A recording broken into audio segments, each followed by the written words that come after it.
প্রিয় ষষ্ঠ শ্রেণীর শিক্ষার্থীরা, RS24 আওয়ার্স স্কুলের পক্ষ থেকে স্বাগত জানাচ্ছি ইতিহাস ও সামাজিক বিজ্ঞানের শিক্ষণ অভিজ্ঞতা 4 বিজ্ঞানের চোখ দিয়ে 4-5 দেখি এর দ্বিতীয় পর্বে পৃষ্ঠা 40 হতে। তোমরা যারা এখনো প্রথম পর্বটি দেখোনি, তোমাদের দেখার সুবিধার্থে এই ভিডিওর নিচে ডেসক্রিপশন বক্সে প্রথম পর্বের লিঙ্কটি দিয়ে দেব। তোমরা তোমাদের সুবিধা মতো দেখে নিতে পারবে। গত প্রথম পর্বে 40 পৃষ্ঠার এতটুকু পর্যন্ত সমাধান করিয়েছিলাম। আজকের পর্বে সমাধান করাবো চূড়ান্ত প্রশ্নের তালিকা তৈরি থেকে। আজকের ক্লাসটি শুরু করার আগে তোমাদের কাছে একটা রিকোয়েস্ট থাকবে, তোমরা যারা এখনো আমার চ্যানেলটি সাবস্ক্রাইব করোনি তাড়াতাড়ি সাবস্ক্রাইব করে যুক্ত হয়ে যাও। ইতিহাস ও সামাজিক বিজ্ঞান সহ বিভিন্ন বিষয়ের ক্লাস দেখে নিজেদের যোগ্যতা বাড়াও। চলো এবার আজকের ক্লাসটিকে সামনের দিকে এগিয়ে নেওয়া যাক। চূড়ান্ত প্রশ্নের তালিকা তৈরি।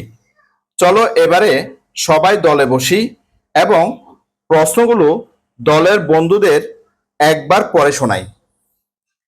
এবারে প্রশ্নের চূড়ান্ত তালিকা একটি পোস্টার পেপারে লিখে শ্রেণীকক্ষের দেওয়ালে টাঙিয়ে দিই। এখন বাছাইকৃত প্রশ্নের তালিকা থেকে প্রত্যেক দল আগ্রহ অনুযায়ী একটি করে প্রশ্ন বেছে নেব।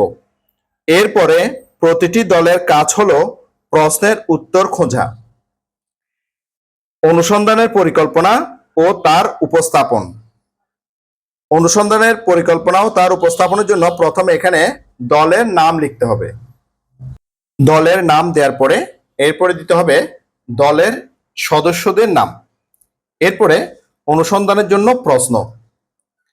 2 নম্বর, প্রশ্নের ভেতরে যে মূল বিষয়গুলো রয়েছে, ইংরেজিতে যাকে বলা হয় কি কনসেপ্ট। 3 নম্বর, কোথায় বা কার কাছ থেকে কার কার কাছে গেলে প্রশ্নের উত্তর ভালোভাবে জানা যাবে। 4 নম্বর, কিভাবে বা কি উপায়ে জানা যাবে। চলো প্রত্যেক দলই প্রয়োজনীয় তথ্যসহ 6টি পোস্টার পেপারে লিখে শ্রেণীকক্ষের সবার সাথে ভাগ করে নেই। এক দল আরেক দলের উপস্থাপনা থেকে পরিকল্পনার বিভিন্ন অংশ বোঝার চেষ্টা করব। প্রথমে তাদের পরিকল্পনাটির ভালো দিকগুলোর প্রশংসা করব। তারপর যে সকল বিষয়ে পরিবর্তন প্রয়োজন মনে হবে সেসব বিষয়ে পরামর্শ দেওয়ার চেষ্টা করব। এবার পরিকল্পনার বিচার বিশ্লেষণ। অনুসন্ধানের ধাপ, বিচারের মানদণ্ড, উদাহরণ। অনুসন্ধানের ধাপ 1, অনুসন্ধানের জন্য প্রশ্ন। বিচারের মানদণ্ড, উপরের প্রশ্ন বাছাইয়ের ছকটি ব্যবহার করে অনুসন্ধানের জন্য উপযোগী প্রশ্ন তৈরি করব। লক্ষ্য রাখতে হবে উত্তরগুলো যেন 1 বা 2 সপ্তাহের মধ্যেই পেয়ে যায়। উদাহরণ, আগে এই এলাকার মানুষ কি ধরনের খাবার খেত আর এখন কেমন খাবার খায়। অথবা এভাবেও প্রশ্নটিকে লেখা যায়, অতীত ও বর্তমানে আমাদের এলাকার খাদ্যাভ্যাসে পরিবর্তন হয়েছে কি, হয়ে থাকলে কি পরিবর্তন হয়েছে। এরপরে অনুসন্ধানের ধাপ 2, প্রশ্নের মধ্যে থাকা মূল বিষয়বস্তু বা বিষয়গুলো, কি কনসেপ্টস। বিচারের মানদণ্ড, প্রশ্নের মধ্যে সর্বোচ্চ 2টি মূল বিষয় থাকবে, বিষয়গুলো সুনির্দিষ্ট হবে। উদাহরণ, অতীতকালের খাদ্যাভ্যাস, বর্তমানকালের খাদ্যাভ্যাস। এরপরে অনুসন্ধানের ধাপ 3 নাম্বারটা দেখো, কোথায় বা কার কাছে গেলে প্রশ্নের উত্তর ভালোভাবে জানা যাবে। বিচারের মানদণ্ড, উৎসটি এমন হবে যাতে নির্ভর করা যায়, অর্থাৎ সহজে সঠিক তথ্য পাওয়া যায়। উদাহরণ, আমার কাছাকাছি থাকা 3 বন্ধু বর্তমান সময়ের খাদ্যাভ্যাস জানার জন্য। আমার দাদি ও প্রবীণ প্রতিবেশী অতীতের খাদ্যাভ্যাস জানার জন্য। অর্থাৎ আমরা যারা বর্তমান সময়ের মানুষ তাদের কাছ থেকে আমরা বর্তমান সময়ের খাদ্যাভ্যাস সম্বন্ধে জানবো, আর যারা পুরাতন অর্থাৎ যাদের বয়স বেশি তাদের কাছ থেকে আমরা অতীতের খাদ্যাভ্যাস সম্পর্কে জানবো। চলো এবার আরো সামনের দিকে আগাই। 4 নাম্বার, এই প্রশ্নের উত্তর পাওয়ার জন্য নির্ধারিত ব্যক্তি, বস্তু অথবা জায়গা ইত্যাদির কাছ থেকে কিভাবে প্রশ্নের উত্তর পাওয়া যাবে। বিচারের মানদণ্ড সবচেয়ে উপযুক্ত উপায় বাছাই করা। এক্ষেত্রে প্রশ্নমালা তৈরি করলে তা হবে সহজবোধ্য এবং তা 4 থেকে বা 5 থেকে 6টি প্রশ্নে সীমাবদ্ধ হলে ভালো হয়। সেই সাথে বিষয়বস্তুর সাথে প্রাসঙ্গিক হতে হবে। যদি পর্যবেক্ষণ করি তবে সেক্ষেত্রে পর্যবেক্ষণের ফলাফল লিখে রাখবো বা রেকর্ড রাখবো। এবার উদাহরণ, সাক্ষাৎকারের বন্ধুদের জন্য প্রশ্নমালা। 1, তুমি সাধারণত সকালে কি কি খেয়ে থাকো? 2, তুমি সাধারণত দুপুরে কি কি খাবার খেয়ে থাকো? 3, তুমি বিকালে নাস্তা হিসেবে কি খাবার খাও? 4, তুমি রাতে কি কি খাবার খাও? সাক্ষাৎকারে প্রবীণ ব্যক্তির জন্য প্রশ্নমালা, অর্থাৎ যারা পুরাতন বা বয়স্ক ব্যক্তি আছে তাদের জন্য প্রশ্ন। ছোটবেলায় আপনি সকালে কি কি খেতেন? এরপরে ছোটবেলায় আপনি দুপুরে কি কি খেতেন? ছোটবেলায় আপনি বিকেলে কি কি খেতেন? ছোটবেলায় আপনি রাতে কি কি খেতেন? এই প্রশ্নগুলো আমরা জিজ্ঞেস করতে পারি। চলো এবার আরো সামনের দিকে আগাই। এবার দেখো, পরিকল্পনা অনুযায়ী অনুসন্ধানী প্রশ্নের উত্তর খুঁজি। সবার মতামতের ও পরামর্শের ভিত্তিতে নাসির ও আয়শার বন্ধুদের মতো চলো আমরাও আমাদের দলগত পরিকল্পনাটি একটু ঠিক করে নিই। তারপর চলো পরিকল্পনা অনুযায়ী কাজে নেমে যাই। কাজে নামার আগে একটি বিষয় আমাদের লক্ষ্য রাখতে হবে, আমরা যেন উত্তরদাতার কাছ থেকে অনুমতি নিতে ভুলে না যাই। আমরা উত্তরদাতাকে নিচের কয়েকটি বিষয় সম্পর্কে সুস্পষ্ট ধারণা দিব। যদি তিনি উত্তর দিতে রাজি হন তবেই আমরা প্রশ্নগুলো করব।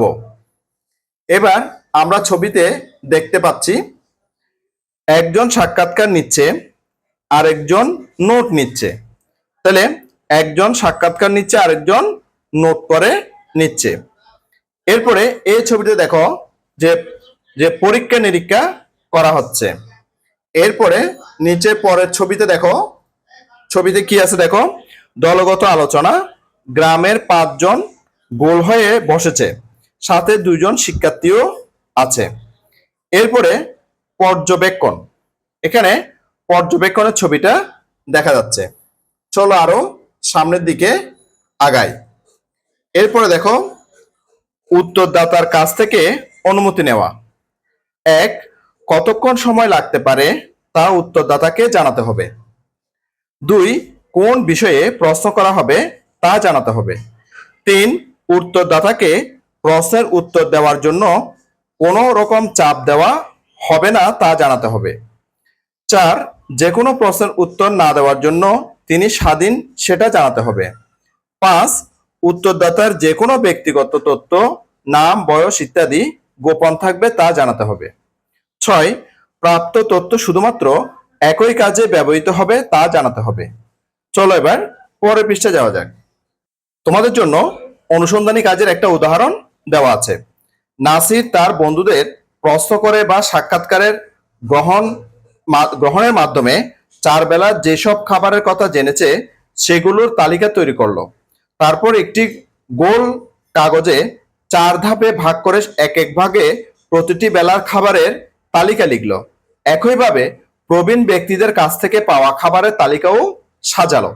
এবার দেখো, বর্তমানের খাদ্যাভ্যাস। বর্তমানের যে খাদ্যাভ্যাস সেটা যে কি তথ্য পাওয়া গেল সেগুলো আমরা একটু দেখে নিই। যে বর্তমান খাদ্যাভ্যাসের মধ্যে সকালে রুটি অথবা নুডলস, ডিম, সবজি। দুপুরে ভাত বা রুটি, মাছ অথবা মাংস, সবজি, ডাল। এরপরে বিকেলবেলা চা বা কফি, বিস্কুট, অন্যান্য হালকা নাস্তা। এরপরে রাত্রে ভাত বা রুটি, মাছ অথবা মাংস। এবার অতীতের খাদ্যাভ্যাস। সকালবেলা পান্তা ভাত, চা, মুড়ি। দুপুরে ভাত অথবা রুটি, মাছ অথবা মাংস, সবজি। বিকেলবেলা মুড়ি, পিঠা, পায়েস অথবা ছাতু। এরপরে রাত্রিবেলা ভাত অথবা রুটি, মাছ অথবা মাংস। তাহলে এবার সিদ্ধান্ত। সিদ্ধান্তে কি আছে দেখো, আমাদের দেশে গত 30 বছরে মানুষের খাদ্যাভ্যাসে বড় পরিবর্তন এসেছে। বর্তমানে মানুষের খাবারের বৈচিত্র্য বেড়েছে। মানুষ এখন ফাস্ট ফুড এবং দেশি বিদেশি আরো নানা ধরনের খাবার খেতে অভ্যস্ত হচ্ছে, যা আগে ছিল না। আগে মানুষ মূলত ঘরে তৈরি খাবার খেয়ে জীবন ধারণ করত। এভাবে সাজানোর পর সিদ্ধান্ত গ্রহণ বা ফলাফল বোঝা কত সহজ হলো।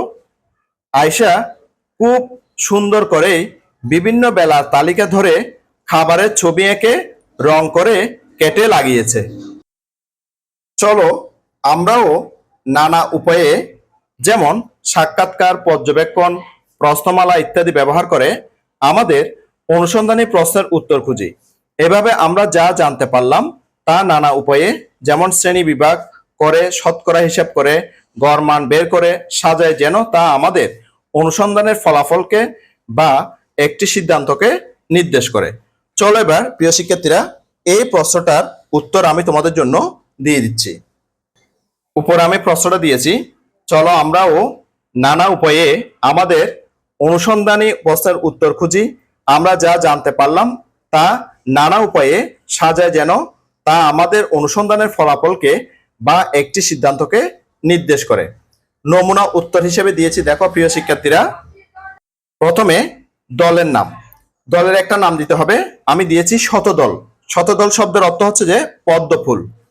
দলের সদস্যদের নাম আমি দিয়েছি আরাফ, রাকিব, সুজয়, নিহা, মাইশা, শাফিন, সোহেল। অনুসন্ধানের জন্য প্রশ্ন, অনুসন্ধানের প্রশ্ন হিসেবে দিয়েছি অতীত ও সাম্প্রতিককালে আমাদের এলাকার যাতায়াতের ধরনের পরিবর্তন হয়েছে কি, হয়ে থাকলে কি পরিবর্তন হয়েছে। এবার প্রশ্নের মধ্যে থাকা মূল বিষয়গুলো, প্রশ্নের মধ্যে থাকা মূল বিষয়গুলো কি কি এগুলো একটু জেনে নিব। ক, অতীতের যাতায়াতের ধরন। খ, বর্তমানে যাতায়াতের ধরন। কোথায় বা কার কাছে গেলে প্রশ্নের উত্তর ভালোভাবে জানা যাবে। ক নাম্বার, আমার বড় ভাই বোন ও সহপাঠী বর্তমান সময়ের খাদ্যাভ্যাস জানার জন্য। অর্থাৎ বড় ভাই বোন অথবা সহপাঠীর সাথে প্রশ্ন করলে যে জানা যাবে। তাহলে আমার বড় ভাই বোন ও সহপাঠী বর্তমান সময়ের যাতায়াতের ধরন জানার জন্য, এটা হবে বর্তমান সময়ের যাতায়াতের ধরন জানার জন্য। আমার দাদা দাদি ও প্রবীণ প্রতিবেশী অতীতের যাতায়াতের ধরন জানার জন্য। এবার কিভাবে প্রশ্নের উত্তর পাওয়া যাবে, কিভাবে প্রশ্নের উত্তর পাওয়া যাবে, চলো এবার আরো সামনের দিকে আগানো যাক। কিভাবে প্রশ্নের উত্তরগুলো পাওয়া যাবে। সাক্ষাৎকারে বন্ধুদের জন্য প্রশ্নমালা। ক, তুমি কিভাবে কোনো জায়গায় বেড়াতে যাও। খ, কোন যাতায়াতের মাধ্যমটা বেশি ব্যবহার করো। গ, কাছাকাছি কোনো জায়গায় গেলে কোন যানবাহনে করে যাও। এরপরে ঘ, দূরবর্তী কোনো জায়গায় গেলে কোন যানবাহনে করে যাও। ঙ নাম্বার, যাতায়াতের কোন মাধ্যমটা বেশি আরামদায়ক ছিল। এবার সাক্ষাৎকার থেকে সংগৃহীত তথ্যাবলী, সেখানে আছে প্রথমে যে অতীতের যাতায়াত মাধ্যম। অতীতের যাতায়াত মাধ্যম হিসেবে আছে গরুর গাড়ি, খ, ঘোড়ার গাড়ি, গ, ইঞ্জিনবিহীন রিক্সা, ঘ, নৌকা, এরপরে ঙ নাম্বার পায়ে হেঁটে, এবং সর্বশেষ চ নাম্বারে আছে ভ্যান গাড়ি। এবার আমরা জানবো বর্তমান যাতায়াত মাধ্যম।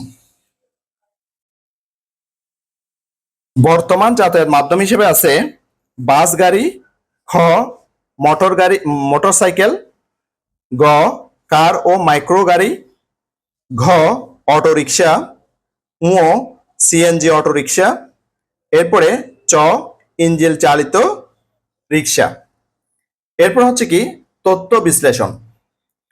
তথ্যগুলো বিশ্লেষণ করে দেখা যাচ্ছে অতীতে কেবল গরুর গাড়ি, ঘোড়ার গাড়ি, ইঞ্জিনবিহীন রিক্সা, পালতোলা নৌকা, ভ্যান গাড়ির মাধ্যমে মানুষ যাতায়াত করত, কিন্তু বর্তমানে এগুলো নেই বললেই চলে। বর্তমানে অটোরিকশা, বাস গাড়ি, কার গাড়ি, মাইক্রো গাড়ি, মোটরসাইকেল, সিএনজি ইঞ্জিন চালিত নৌকা ও ইঞ্জিন চালিত রিক্সার মাধ্যমে বা সাহায্যে মানুষ যাতায়াত করছে। এবার সিদ্ধান্ত। পরিশেষে বলা যায়, আধুনিকায়নের ফলে বর্তমানে আধুনিক প্রযুক্তির যানবাহন বের হওয়ায় অতীতের যানবাহনগুলো প্রায় বিলুপ্ত হয়ে গেছে। বর্তমানে মানুষ এক জায়গা হতে অন্য জায়গায় যাতায়াতের জন্য আধুনিক যানবাহন ব্যবহার করছে, যা সময় বাঁচায়। অনুসন্ধানী কাজের দলগত উপস্থাপন। কত কাজই না করলাম আমরা প্রশ্নের উত্তর খুঁজতে গিয়ে। এবারে চলো আমরা যা যা করলাম ও যেসব ফলাফল পেলাম সেগুলো একসাথে উপস্থাপন করি, যেন সকল বন্ধু বুঝতে পারে আমরা কি উপায়ে প্রশ্নের উত্তর খুঁজেছি আর কি বা পেলাম। খেয়াল রাখি যেন নিচের বিষয়গুলো উপস্থাপনা থেকে বাদ না পড়ে। চাইলে তুমি প্রাসঙ্গিক অন্য কিছু ও যোগ করতে পারো তোমার উপস্থাপনায়। প্রথমে দলের নাম। প্রিয় শিক্ষার্থীরা, উত্তরটা তৈরি করতে গিয়ে এখানে জায়গার সংকুলন হচ্ছিল না, তাই তোমাদের জন্য আমি উত্তরটা খাতায় দেখাচ্ছি। দেখো, অনুসন্ধানী কাজের দলগত উপস্থাপন। দলের নাম শতদল। দলের সদস্যদের নাম আরাফ, রাকিব, সুজয়, নিহা, মাইশা, শাফিন, সোহেল, মারুফ। অনুসন্ধানের প্রশ্ন। অতীত ও সাম্প্রতিককালে আমাদের এলাকার যাতায়াতের ধরনের পরিবর্তন হয়েছে কি? হয়ে থাকলে কি পরিবর্তন হয়েছে? এরপরে 2 নাম্বার প্রশ্নের মূল বিষয়বস্তু। ক, অতীতের যাতায়াতের মাধ্যম ও খ, বর্তমানে যাতায়াতের মাধ্যম অথবা যাতায়াত মাধ্যম। এরপরে 3 নাম্বার, যে উপায়ে প্রশ্নের উত্তর খুঁজেছি। ক, সাক্ষাৎকার, খ, পরীক্ষা নিরীক্ষা, গ, পর্যবেক্ষণ। এরপরে 4 নাম্বার প্রশ্নের উত্তর। অতীতের যাতায়াত মাধ্যম। অতীতের যাতায়াত মাধ্যম হিসেবে আছে দেখো, গরুর গাড়ি, ঘোড়ার গাড়ি, পালতোলা নৌকা, ইঞ্জিনবিহীন রিক্সা, ইঞ্জিনবিহীন ভ্যান গাড়ি। এরপরে সর্বশেষ লিখেছি পায়ে হেঁটে। এরপরে বর্তমান যাতায়াত মাধ্যম। বাস গাড়ি, কার বা মাইক্রো গাড়ি, মোটর সাইকেল, সিএনজি গাড়ি, ইঞ্জিন চালিত রিক্সা, অটো রিক্সা। এরপরে 5 নম্বরে এই সংক্রান্ত যে সকল নতুন প্রশ্ন আমার মাথায় এসেছে। আরো যদি প্রশ্ন এগুলো ছাড়াও তোমাদের মধ্যে আসে সেগুলো তোমরা লিখতে পারবে। ক, অতীতে যানবাহনের সংখ্যা কেমন ছিল? খ, অতীতে যাতায়াতের সময় কেমন ব্যয় হতো? তোমরা চাইলে এখানে একটা বয়বিন্দুরও দিতে পারো, অর্থাৎ যাতায়াতের সময় কেমন ব্যয় হতো। তাহলে প্রিয় শিক্ষার্থীরা, আমরা এই পুরো সমস্যাটার সমাধান তোমাদের জন্য দেখিয়ে দিলাম। এটা পরে কি বলছে একটু দেখো। উপস্থাপনাটি আমরা নানা উপায়ে করতে পারি। দলের সদস্যদের সাথে আলোচনা করে নাটক, দেয়াল পত্রিকা, প্রতিবেদন, সংবাদ পাঠ, কমিক্স, ভিডিও, শিল্পকলার বিভিন্ন মাধ্যম ব্যবহার করে এটি উপস্থাপন করার চেষ্টা করি। চলো, তোমরা এগুলোর মাধ্যমে কিন্তু করতে পারবে। চলো এবার আরো সামনের দিকে আগাই। এখন আমাদেরকে একটা প্রশ্ন দিয়েছে, এরপরে পৃষ্ঠে আরো প্রশ্ন আছে। আমি কি কি কাজ করেছি? উত্তর, আমি অতীত ও বর্তমানের যাতায়াতের ধরন বোঝার জন্য আমার সমবয়সী 5 জন ও বয়োজ্যেষ্ঠ 5 জন ব্যক্তির সাক্ষাৎকার নিয়েছি, তাদের ধরন সম্পর্কে জেনেছি। এবার পরের পৃষ্ঠায় যাওয়া যাক। এবার 2 নাম্বার, আমার এই কাজটি করতে কেমন লেগেছে? উত্তর, আমার কাজটি করতে খুবই ভালো লেগেছে, মনে হচ্ছিল আমি একজন গবেষকের কাজ করছি। এরপরে 3 নাম্বার প্রশ্ন, কোনো সমস্যার সম্মুখীন হয়েছিলাম কি? কিভাবে তার সমাধান করেছিলাম? সেটার উত্তর আমি তোমাদের জন্য দিয়ে দিচ্ছি। হ্যাঁ, সমস্যার সম্মুখীন হয়েছিলাম। পরে আলোচনা করে সমাধানের চেষ্টা করেছি। সেগুলো নিচে দেয়া হলো। দেখো এবার সেগুলো নিচে দেয়া হয়েছে। সমস্যার সম্মুখীন হয়েছিলাম। ক নম্বরে, নিহার দাদির সাক্ষাৎকার নেওয়ার সময় ভুল তথ্য দিচ্ছিল। যেভাবে সমাধান করেছি বা করার চেষ্টা করেছি, অন্য আরেকজন হতে সাক্ষাৎকার নিয়েছি। ভবিষ্যতে করণীয়, যার সাক্ষাৎকার নেব তার সম্পর্কে জেনে নেব, অর্থাৎ তার সম্পর্কে জেনে শুনে নেব। এখন এখানে নিহার দাদি বয়স্ক ব্যক্তি, ওনার বয়স বেশি হয়ে যাওয়ার কারণে উনি হয়তোবা ভুল তথ্য দিচ্ছে, অর্থাৎ ওনার যে স্মৃতিশক্তি পুরোপুরি ঠিক নেই। এরপরে খ নাম্বার, যে দুজন বন্ধুকে নির্বাচন করেছি তারা যাতায়াতের ধরন সম্পর্কে অভিজ্ঞ না। এটা একটা সমস্যা। যেভাবে সমাধান করেছি, আরো দুজন বন্ধুর সাক্ষাৎকার নিয়েছি যারা যে যাতায়াতের ধরন সম্পর্কে সচেতন। ভবিষ্যতে করণীয়, সঠিক ব্যক্তি নির্বাচন করতে হবে। এক্ষেত্রে কি করতে হবে? সঠিক ব্যক্তি নির্বাচন করতে হবে। এরপর দেখো, আরো কিছু প্রশ্ন তুমি নিজে যোগ করতে পারো যা তোমার কাজটিকে বিশ্লেষণে সাহায্য করবে বলে তুমি মনে করো। কাজটি কি নির্দিষ্ট সময়ের মধ্যে সম্পন্ন করতে পেরেছিলাম? উত্তর, না, পারিনি, একদিন সময় বেশি লেগেছে। এরপরে আরেকটা প্রশ্ন দিয়েছি, কাজটি কি সঠিকভাবে সম্পন্ন হয়েছে? উত্তর, হ্যাঁ, কাজটি সঠিকভাবে সম্পন্ন হয়েছে। চলো এবার পরের পৃষ্ঠায় যাওয়া যাক। তথ্য সংগ্রহের কিছু পদ্ধতি ও উপকরণ। ক, প্রশ্নমালা।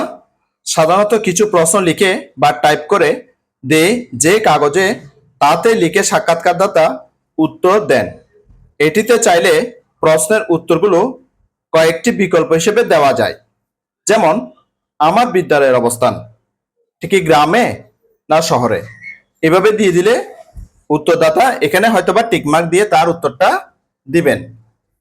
খ নম্বর, সাক্ষাৎকার। একজন নির্দিষ্ট ব্যক্তিকে সামনাসামনি বা টেলিফোনে কিংবা অন্য মাধ্যমে পূর্ব নির্ধারিত কিছু প্রশ্ন করা হয়, সেগুলো লিখে বা রেকর্ড করে সংরক্ষণ করা হয়। এরপরে গ নম্বরে, দলগত আলোচনা। কোনো একটি ইস্যু বা বিষয়বস্তু নিয়ে একদল সমগোত্রীয়, যেমন একদল শিক্ষার্থী বা একদল শিক্ষক বা একদল পরিচ্ছন্নতা কর্মী ব্যক্তিদের আলোচনা। আলোচনা থেকে নির্দিষ্ট বিষয়ে যা উঠে আসবে তাই হবে অনুসন্ধানের জন্য তথ্য। এরপরে ঘ নাম্বার, পর্যবেক্ষণ। এর মাধ্যমে আমরা নির্দিষ্ট উদ্দেশ্য মাথায় রেখে নির্দিষ্ট কোনো ব্যক্তি, স্থান বা নিদর্শনকে খুব ভালোভাবে দেখি। যেমন, শ্রেণীকক্ষে শিক্ষক ও শিক্ষার্থীরা কি কি কাজ করে, অথবা একটি নির্দিষ্ট এলাকায় কি কি ধরনের মাটি আছে ইত্যাদি পর্যবেক্ষণ করা যায়। পর্যবেক্ষণের তথ্য লিখে, মিলিয়ে, ছক করে, যাচাই করে, তালিকা অর্থাৎ চেকলিস্ট ব্যবহার করে সংরক্ষণ করা যায়। এটি যাচাই তালিকার উদাহরণ। একটি যাচাই তালিকার উদাহরণ নিচে দেওয়া আছে। দেখো, শ্রেণীকক্ষে জিনিসপত্র আছে, টিকমার্ক, নেই, ক্রস, মন্তব্য নেই। দরজা আছে, জানালা নেই, শিক্ষকের টেবিল আছে, শিক্ষকের চেয়ার আছে, বোর্ড আছে সেজন্য টিকমার্ক, গ্লোব নেই সেজন্য ক্রস। এরপরে শিক্ষার্থীর টেবিল আছে, শিক্ষার্থীর চেয়ার আছে, এখানে পর্যাপ্ত নয়, মন্তব্যের মধ্যে এখানে পর্যাপ্ত নয়। এরপরে 9 নাম্বার, দেয়ালে টাঙানো শিক্ষা পোস্টার আছে, শিক্ষকের তৈরি, ক্যালেন্ডার নেই, ময়লা ফেলার ঝুড়ি নেই। চলো এবার পরের পৃষ্ঠায় যাওয়া যাক। এখন আমরা পরের পৃষ্ঠায় একটা ছবি দেখতে পাচ্ছি। ইনি হচ্ছেন খুশি আপা, ইনি তথ্য বিশ্লেষণ করবেন। আমরা যখন কোনো উৎস থেকে তথ্য সংগ্রহ করি তখন সব সময় সরাসরি অনুসন্ধানের প্রশ্নটির উত্তর পাই না। এজন্য সংগৃহীত তথ্যগুলো সাজাতে হয়। কখনো কখনো কিছু হিসাব নিকাশও করতে হয়। এভাবে তথ্যগুলো আমাদের কাছে অর্থপূর্ণ হয়ে ওঠে। তখন এই গোছানো তথ্য দিয়ে প্রশ্নের উত্তর পাওয়া যায়, অর্থাৎ প্রাসঙ্গিক সিদ্ধান্তে আসা যায়। তথ্য সাজানো গোছানোর এই প্রক্রিয়াকে বলে তথ্য বিশ্লেষণ। তাহলে তথ্য বিশ্লেষণ আমরা জেনে গেলাম। এবার পরে কি বলছে দেখো, এবার আমরা কি গবেষক? এখানে একটা প্রশ্ন করছে, আমরা কি গবেষক? চলো দেখি আমরা বৈজ্ঞানিক পদ্ধতির ধাপগুলো অনুসরণ করে অনুসন্ধান চালিয়েছি কিনা। আত্মমূল্যায়ন, বৈজ্ঞানিক পদ্ধতিতে গবেষণার ধাপ, আর এখানে হ্যাঁ বা না দিয়ে উত্তরটা দিতে হবে। 1, অনুসন্ধানের জন্য বিষয়বস্তু নির্ধারণ করেছি, হ্যাঁ। 2, অনুসন্ধানের জন্য সুনির্দিষ্ট প্রশ্ন উপস্থাপন করেছি, হ্যাঁ। প্রশ্ন থেকে মূল বিষয়গুলো খুঁজে বের করেছি, হ্যাঁ। 4, তথ্য বা তথ্যের উৎস নির্বাচন করেছি, হ্যাঁ। 5, তথ্য সংগ্রহের উপকরণ নির্বাচন করেছি বা তৈরি করেছি, হ্যাঁ। 6, তথ্য সংগ্রহ করেছি, হ্যাঁ। এরপরে 7, তথ্য বিশ্লেষণ করেছি, হ্যাঁ। এরপরে সর্বশেষ 8, সিদ্ধান্ত গ্রহণ করেছি, হ্যাঁ। পরের পৃষ্ঠা দেখো, অনুসন্ধান চলবে। এতক্ষণ বন্ধুরা মিলে দলে অনুসন্ধান করেছি, এবারে একটু একা করে দেখি বা একা চেষ্টা করে দেখি, পারবো কি একা করতে? চেষ্টা করে দেখি না কি হয়। বন্ধুরা তো আছেন খুশি আপাও। এবারে প্রত্যেকে আগের পদ্ধতি অনুসরণ করে নতুন কোনো প্রশ্নের উত্তর খোঁজার চেষ্টা করি চলো।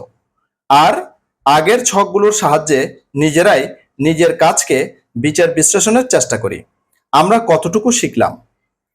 আমাদের অনুসন্ধান কাজ চলাকালে আমরা নিজেরা যেমন নিজের কাজকে বিচার বিশ্লেষণ অর্থাৎ স্বমূল্যায়ন অথবা আত্মমূল্যায়ন করেছি, তেমনি আমাদের বন্ধুরা এবং খুশি আপাও শিক্ষকের মূল্যায়ন বিচার বিশ্লেষণ করেছেন। কেন করেছেন জানো? যেন আমরা এই অনুসন্ধান ভ্রমণে কোনো স্টেশনে থেমে না যাই।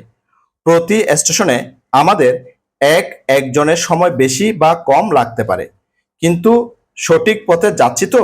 এজন্যই আমাদের কাজের বিশ্লেষণে আছে বন্ধুরা, আছেন খুশি আপা। দলগত অনুসন্ধানের পুরো কাজটি শেষ হবার পর দলে বসে আলোচনা করে প্রত্যেক বন্ধুর জন্য অপর পৃষ্ঠার ছকটি পূরণ করি। এখানে শিকনের 7টি ক্ষেত্র দেওয়া আছে। প্রতিটি ক্ষেত্রের জন্য 3টি বিকল্প আছে। সবকটি ক্ষেত্রে 3টি কাজের ধরনের মধ্যে যে কোনো একটি নির্ধারণ করে বন্ধুটির কাজের অংশগ্রহণের অবস্থা নির্দেশ করি।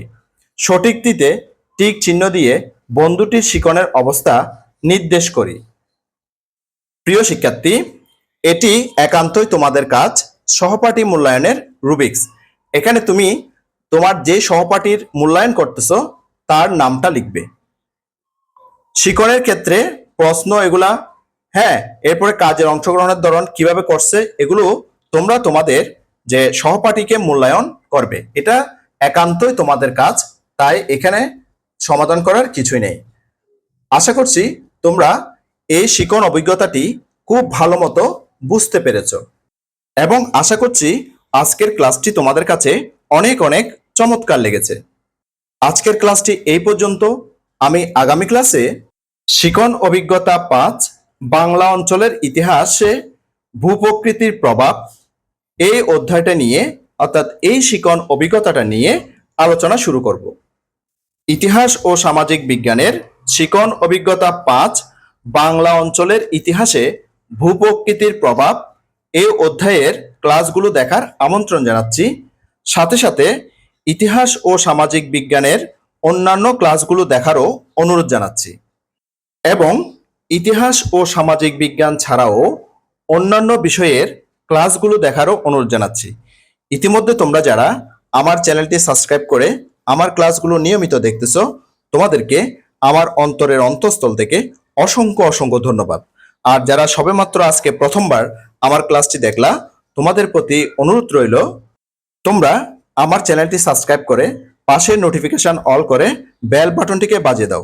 আর তোমার বন্ধুদের সাথে আত্মীয়স্বজনের সাথে ক্লাসগুলো বেশি বেশি শেয়ার করো, যাতে করে তারাও তোমার মতো দেখে উপকৃত হয়।